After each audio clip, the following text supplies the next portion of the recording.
ବାପାଲୋ ମାରି ପକେଇଲେଲୋ।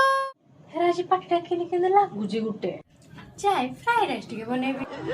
ହେରା ଜିନିଷ ପତ୍ର ତ କିଛି ନାହିଁ ମୋ ପାଖରେ। କି ରହିଗଲା ଏଠୁ ଆମ ହଷ୍ଟେଲରେ କମ ସୁବିଧା କି? ହେରା ତୋ ପାଖେ ତେଲ ଅଛି କି? ଏଇ ତୋର ଚାଉଳ ଟିକେ ଦବୁ କି? ହଁ ନଉନୁ ଯେ କେଉଁ କରୁ ତୋ ତ ଦେଖା ଯାଉନି ଅରୁଆ ଚାଉଳ।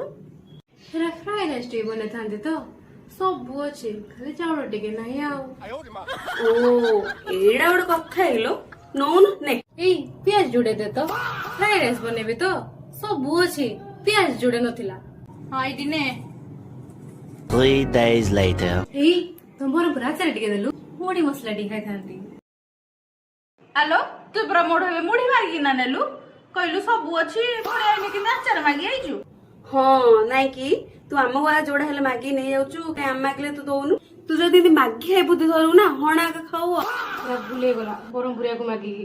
ଏମିତି ମାଗି ଖାଇ ମାନଙ୍କୁ ଅଣ୍ଡା ମାଡ ଦବା କଥା। ବାପାଲୋ ମାରି ପକେଇଲେଲୋ।